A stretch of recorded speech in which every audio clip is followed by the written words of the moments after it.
The humidity in Singapore was the kind that clung to your skin the moment you stepped out of the air conditioning, but after 3 years I had grown to love it. I had moved halfway across the world for a high-paying, high-stress contract in structural engineering. I wasn't there for the scenery. I was there for the money, not to buy sports cars or designer clothes, but to fulfill a promise. Before my mother, Isolde Vale, passed away from an aggressive illness, she left me the deed to our family home. It was a stunning, albeit deteriorating Victorian house built in the late 1800s, complete with wraparound porches, stained glass transoms, and a history that echoed in its floorboards. It was her pride and joy. On her deathbed, she held my hand and asked me to save it. She knew the upkeep was beyond what she had been able to afford in her final years, but she believed I could restore it to its former glory. My younger sister, Thalassa, had always hated that house. To her, it was just an old, drafty building tying her down to a small town. When the will was read, Thalassa received a very generous liquid trust, my mother's life insurance and savings, while I received the property. It was a fair, nearly exact 50-50 split in terms of monetary value, but Thalassa always harbored a quiet resentment. She thought I got the trophy. When I accepted the overseas contract to fund the massive restoration the house desperately needed, Thalassa surprisingly offered to keep an eye on the property. She was living in a trendy apartment across town, but promised to drive by, check the pipes in the winter and pick up the mail. "It's the least I can do, Zuleika," she had said, her voice dripping with an unfamiliar sweetness. "Focus on your work, I'll take care of home." I should have known then that the sweetness was just bait. It was a Tuesday morning. I was sitting at my glass dining table overlooking the Singapore skyline, sipping my morning coffee and reviewing blueprints for a commercial skyscraper when my phone vibrated. It was a message from Myria, the sweet elderly woman who lived next door to the Victorian back home. I opened the text, expecting a pleasant update about the neighborhood or a picture of her garden. Instead, my stomach plummeted into a bottomless abyss. It was a photo. A massive industrial moving truck was parked squarely in my driveway. Men in matching uniforms were carrying boxes and a large velvet sofa up the front steps. Underneath the photo was a message that made the breath freeze in my lungs. "Zuleika, why are strangers moving into your house?" I stared at the screen, my mind racing through a dozen innocent explanations. Was Thalassa renting it out without telling me? Was it a mistake? Did the movers have the wrong address? I immediately dialed Thalassa's number. The time difference meant it was late evening there. She answered on the fourth ring, the sound of clinking glasses and loud music buzzing in the background. "Hey Z, what's up?" she answered, her voice loud, vibrant, and completely unbothered. "Thalassa, Myria just sent me a picture," I said, my voice trembling despite my best efforts to keep it steady. "There are movers at the house." "Who is moving into my house?" The background noise on her end suddenly muffled, as if she had walked into a quiet room and closed the door. The silence that followed was heavy, suffocating. When she finally spoke, she sounded strangely calm, calculated. "Well, I was going to tell you eventually," she sighed, as if she were discussing a minor inconvenience like a scratched bumper. "But since you're asking, they're moving in because it's not your house anymore." I gripped the edge of my dining table so hard my knuckles turned white. "What are you talking about? What do you mean it's not my house?" "I sold it, Zuleika," she stated casually. 2 weeks ago. The market is really hot right now, and honestly, letting it sit there rotting was a terrible financial decision. I did us both a favor. "You did what?" I screamed, my professional composure completely shattering. "You can't sell it, the deed is in my name, it's my property." Thalassa let out a soft, patronizing chuckle that made my blood run cold. "Actually, it's not anymore. You signed over power of attorney to me years ago, remember, before you left for Singapore. You wanted me to handle the legalities of the property while you were gone, so I handled it. The closing went smoothly, the new owner is thrilled."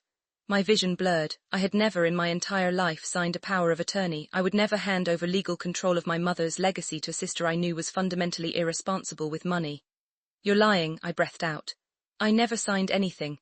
"Check the public records, Z," she replied, her tone turning icy. "It's done, enjoy Singapore." The line went dead. I didn't sleep, I didn't eat. I immediately contacted my employer, cited a catastrophic family emergency, and was on a flight to the United States within 12 hours. The 22-hour journey was pure psychological torture. I played out every scenario in my head. Had I signed a stack of documents my lawyer gave me before I left and slipped up? No, I am an engineer. I read every single line of every single contract I sign. I knew with absolute certainty that my sister had done something incredibly illegal.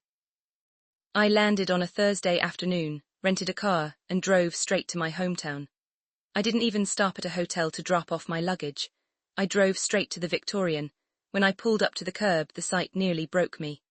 The beautiful, overgrown rose bushes my mother had lovingly tended for decades had been brutally ripped out of the earth. A large commercial dumpster sat on the front lawn, filled with original handcrafted mahogany molding that I had planned to meticulously restore. Strangers in work boots were tracking mud across the original hardwood floors. I marched up the steps, my heart hammering against my ribs, and walked right through the open front door. "Hey, stop what you're doing, who is in charge here?" I shouted over the noise of power tools. A tall man in a tailored suit, looking entirely out of place amidst the sawdust, stepped out of the parlor. He had slicked back hair and a smug, confident smile that instantly set my teeth on edge. "Can I help you?" he asked, looking me up and down. "I'm Zuleika Vale. I own this house, I need everyone out right now." The man's smile widened, transforming into a smirk. He extended a hand that I refused to shake. "Ah, the sister, I'm Magnus Aldridge. And unfortunately for you, Ms. Vale, you don't own this house, I do. My sister had no legal right to sell this property," I fired back. "Whatever transaction you think happened is fraudulent." Magnus chuckled, reaching into his leather briefcase resting on the fireplace mantel. He pulled out a thick manila envelope and extracted a crisp, officially stamped document. "I assure you, everything is completely legal," he said, handing me the document. "I purchased this property for $480,000. It's a bit of a fixer-upper, but a steal at that price. Here is the deed, completely transferred, and the power of attorney authorizing your sister to act on your behalf, all notarized, all filed with the county." I snatched the papers from his hand. My eyes darted across the pages. My breath caught in my throat. Right there at the bottom of the power of attorney document was my signature. It wasn't a sloppy forgery. It looked terrifyingly real. The loop of the Z, the sharp angle of the K, it was a near-perfect replication of my handwriting. Beside it was a bright blue notary stamp, making it an undeniable legal instrument in the eyes of the law. Suddenly, the front door creaked open further. I turned to see Thalassa walking in, carrying 2 iced coffees. When she saw me, she didn't flinch. She just smiled like she was holding a winning lottery ticket. "Zuleika, you made excellent time," she chirped, handing a coffee to Magnus. "I see you've met the new owner." "How did you do this, Thalassa?" I demanded, stepping toward her. "This is forgery." "Don't be dramatic," she rolled her eyes. "You were gone, you abandoned the place. I took care of things. The money is already in my account, by the way, and honestly, it's mostly gone. I paid off some debts, invested in a new business venture. You can try to sue me, but you can't get blood from a stone, and you can't unsell a house." She looked at Magnus. They exchanged a brief, knowing look that sent a chill down my spine. It was the look of 2 predators who had successfully cornered their prey. I left the house feeling completely hollowed out. I drove straight to the office of Octavian Belrose, our family lawyer who had handled my mother's estate. When I sat in his leather chair and explained the situation, Octavian's face grew grave. He pulled up the county records on his computer. "Zuleika, I'm so sorry," Octavian said softly, taking off his reading glasses. "The documents are filed. To the state, this looks like a completely legal transaction. Your sister utilized a durable power of attorney to execute a quitclaim deed to Magnus Aldridge. But it's a forgery, I never signed it," I pleaded. "I believe you," Octavian sighed. "But proving it is going to be a nightmare. We will have to hire handwriting experts. We'll have to file an injunction, take this to civil court, maybe even criminal court. It could take years, and if Thalassa has already spent the money. Even if you win the property back, you'll be buried in legal fees." She was clever, she made it look airtight. I felt like I had already lost. The house, my mother's promise, my savings, it was all slipping through my fingers because of a signature I never wrote. I went to my hotel room that night, opened my laptop and stared at the digital copies of the deed and the power of attorney Octavian had emailed me. I refused to accept defeat. I'm an engineer. I solve problems by breaking them down to their smallest, most fundamental components. There had to be a flaw, a structural weakness in her plan. I zoomed in on the document. I looked at the signature again. It was good. Too good. It looked like it had been traced from an old tax return I had left in my childhood bedroom. Then my eyes drifted down to the bottom right corner of the page. The notary stamp, notarized on this day, April 14th. I stared at the date. April 14th. My heart skipped a beat. A slow, spreading warmth of realization began to thaw the ice in my veins. April 14th of last year. I didn't just have an alibi. I had an unbreakable, medically documented, internationally verified impossibility. During the first week of April last year, there had been a catastrophic scaffolding collapse at my job site in Singapore. I had been caught in the debris. I suffered 2 broken ribs, a fractured collarbone, and a severe concussion. I had been admitted to Mount Elizabeth Hospital in Singapore on April 9th. I was in a medically induced coma until April 12th. I didn't leave the intensive care unit until April 19th. There was zero physical possibility that I was standing in a notary's office in the United States on April 14th signing away my house. I didn't call my lawyer. I needed someone with a badge, a gun, and the authority to arrest people. The next morning, I walked into the local precinct and asked for Sheriff Dorian Kepler. Kepler was a legend in our county. He was a meticulous, gruff, no-nonsense man who had known my mother and respected our family. I laid the documents on his metal desk, alongside my passport, my flight records, and a heavily stamped, officially translated medical dossier from Mount Elizabeth Hospital in Singapore. Sheriff Kepler adjusted his glasses, reading the medical report, checking the dates against the notary stamp, and then looking at the stamps in my passport. Well, Sheriff Kepler rumbled, his voice like gravel, unless you figured out how to clone yourself and teleport across the Pacific Ocean while heavily sedated on painkillers, this document is a complete fabrication. My sister did this, I said firmly. And the buyer, Magnus Alderidge, has already started gutting my house. I need him stopped. Kepler leaned back in his chair, tapping a pen against his chin. Fraud on this scale isn't just a civil matter, Zuleika. It's a felony. Let's pay your sister a visit. We found Thalassa at a high-end brunch spot downtown, sipping a mimosa with a group of friends. When she saw me walk in with a uniformed sheriff, her smile faltered for a fraction of a second, but she quickly recovered her poise. She was too arrogant to believe she could actually face consequences. Zuleika, really? She sighed loudly, ensuring her friends could hear. You're harassing me with the police now. I told you the sale was legal. Stop being so bitter. Sheriff Kepler stepped forward, towering over the table. Thalassa Vale, your sister alleges that you utilized fraudulent documents to sell a property that did not belong to you. I have the power of attorney, Thalassa said smugly, crossing her arms. It's notarized, it's filed. You can check the county records yourself, Sheriff. I did, Kepler said calmly. He pulled a folded copy of the document from his breast pocket and laid it on the table next to her mimosa. I'm looking at it right now. Tell me, Thalassa, where did you and your sister get this notarized? At the legal annex downtown, Thalassa lied without missing a beat. We went together before she left for Singapore. Is that so? Kepler asked. Because I noticed something very interesting about this notary stamp. He pointed a thick finger at the bright blue ink on the page. You see, when a notary stamps a document, they use a unique commission number registered with the Secretary of State, Kepler explained, his voice projecting clearly across the suddenly quiet restaurant. I ran this commission number this morning. Thalassa's confident posture stiffened. She uncrossed her arms. Kepler leaned in closer. Why is the notary license number invalid, Thalassa? My sister blinked, her eyes darting between me and the sheriff. What do you mean it's invalid? It's a real stamp. Oh, the stamp itself is a physical object, sure, Kepler nodded. But the commission number belongs to a man named Arthur Pendleton.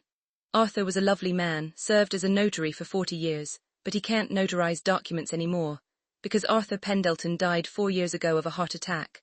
The color violently drained from Thalassa's face. She looked like she had just been shoved out of an airplane without a parachute. That can't be, she stammered. The place we went to, there was no place you went to, Kepler interrupted, his voice hardening into steel. Twist number 1 had landed perfectly. My sister's smile was completely gone, but the sheriff wasn't done pulling apart her web of lies. I didn't just check the number, Kepler continued mercilessly. I pulled the security footage from the office building where this supposed notary service operates. I checked the visitor logs for April 14th. Not only is Zuleika not on the footage, which makes sense considering she was in a trauma ward in Asia at the time, but you aren't on the footage either. Thalassa's friends were now staring at her in horror, slowly inching their chairs away from the table. You bought a fake notary stamp online, Kepler stated, laying out the absolute truth. You traced your sister's signature, you committed forgery, identity theft, and grand larceny. You sold a house that wasn't yours. I didn't. Thalassa choked on her words, looking around like a trapped animal. It was Magnus. Magnus told me how to do it, he provided the stamp, and just like that the rat turned on the sinking ship. Twist number 2, I gasped, looking at the sheriff. Kepler didn't look surprised at all. In fact, a grim smile played at the corner of his lips. I figured as much, Kepler said, pulling out a pair of silver handcuffs. Because a house appraised at $900,000 selling for $480,000 in a cash deal screams collusion. Mr. Aldridge wasn't a lucky buyer, he was your co-conspirator.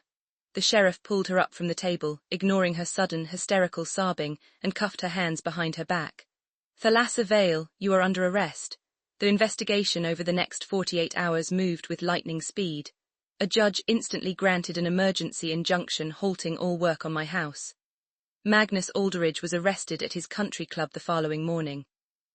When the police raided Magnus's home office, they found the digital trail. Emails, text messages, and encrypted chats between him and Thalassa. It detailed the entire scheme. Thalassa wanted quick cash to fund a lifestyle she couldn't afford. Magnus, a shady real estate flipper, saw an opportunity to acquire a prime piece of historical real estate for pennies on the dollar. He had walked her through the forgery process, provided the dead notary's commission number to make it look legitimate to a cursory glance by a county clerk, and funded the fraudulent purchase. Their plan was to flip the house within 6 months and split the real profits. Because the buyer was complicit in the fraud, he was not protected as a bona fide purchaser. The sale was instantly legally voided.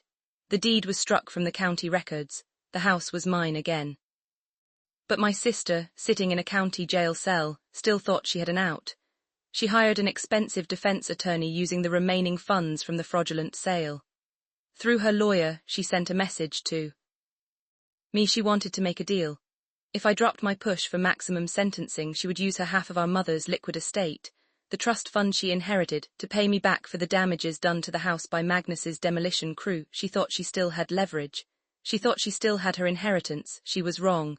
3 days later, my lawyer, Octavian Belrose, called a meeting in his office. Sheriff Kepler was there, standing quietly in the corner. I sat at the mahogany table. Across from me sat Thalassa, brought over from the jail in an orange jumpsuit, flanked by her frantic defense attorney. Thalassa looked exhausted, but the arrogant spark hadn't completely left her eyes. Listen, Zuleika, she said, trying to sound reasonable. We can settle this. I'll pay for the repairs. I'll give you $100,000 out of my trust fund for your trouble. Just tell the DA to drop the major charges. I made a mistake. A mistake is forgetting to water the plants, Thalassa, I said coldly. You tried to steal my future. I'm offering you a solution, she snapped. Take the money from my trust and let this go. Octavian Belrose cleared his throat. He opened a thick leather-bound folder on his desk. Regarding your trust fund, Thalassa, Octavian said, his voice carrying the heavy weight of absolute finality. There is a matter we need to discuss, a matter regarding your mother's original will. Thalassa frowned. The will was settled years ago. I got the liquid assets, Zuleika got the house. What's there to discuss? Your mother, Isolde, was a very intelligent woman, Octavian continued, adjusting his glasses. She knew that dividing an estate unevenly in terms of asset type could lead to resentment. More importantly, she knew your character, Thalassa. She loved you, but she did not trust you. Thalassa bristled. What are you talking about? Octavian pulled a pristine, watermarked document from the folder. The final twist, this is the original, unamended will of Isolde Vale, Octavian stated. There is a specific clause included on page 4. It is known in legal terms as an in terrorem clause or a no-contest clause. However, your mother had me draft a highly specific custom addition to this clause. He pushed the document across the desk toward Thalassa and her lawyer. I will read it aloud for the record, Octavian said. Should either of my beneficiaries, Zuleika or Thalassa, attempt to fraudulently claim, sell, encumber, or otherwise steal property or assets designated to the other beneficiary, or engage in any criminal act to alter the division of this estate, they shall immediately and irrevocably forfeit their entire inheritance. The room went dead silent. The only sound was the hum of the air conditioning. Thalassa stared at the paper. Her mouth opened, but no sound came out. Furthermore, Octavian continued relentlessly, the clause dictates that in the event of such forfeiture, the offending beneficiary's entire share shall default immediately to the wronged beneficiary. Thalassa's defense attorney visibly slumped in his chair, rubbing his temples. He knew it was over. Because you committed documented, proven fraud to steal Zuleika's inheritance, Octavian concluded, looking directly into Thalassa's panicked eyes. You have triggered the clause. The trust fund is gone, Thalassa. The accounts have already been frozen. By the end of the week, every single cent of your mother's liquid estate will be legally transferred into Zuleika's name. No, Thalassa whispered, the arrogant spark finally, permanently extinguishing. No, she can't do that. That's my money, that's my half. It was your half, Sheriff Kepler interjected from the corner, his voice deep and satisfying. Until you got greedy. Thalassa completely broke down. She slammed her hands on the table, sobbing hysterically, begging me, begging Octavian, begging anyone to undo it. But there was nothing to undo. The law is a machine, and she had thrown herself directly into the gears. Because of her attempted fraud, the sale of my home was voided. The house legally returned to me. Magnus Aldridge faced massive fines and years in federal prison for real estate fraud. Thalassa lost her entire share of our mother's estate, hundreds of thousands of dollars, which was transferred to me. And she was facing up to 10 years in state prison for forgery, grand larceny, and wire fraud. She walked into my house thinking she had won the lottery. She walked out with absolutely nothing, heading straight to a concrete cell. Weeks later, the dust had finally settled. The criminal proceedings were well underway, and with the new influx of money from the forfeited trust fund, I had hired the best historical restoration crew in the state. I stood on the front porch of the Victorian house. The evening air was crisp, and the sun was beginning to set, casting a warm, golden glow across the stained glass transoms that my mother had loved so much. The dumpster was gone. The damage Magnus's crew had done was already being meticulously repaired. I heard the crunch of tires on gravel. Sheriff Kepler's cruiser pulled to a stop at the curb. He stepped out, holding a thick folder, and walked up the front steps. Evening, Zuleika, he said, tipping his hat. Evening, Sheriff. He handed me the folder.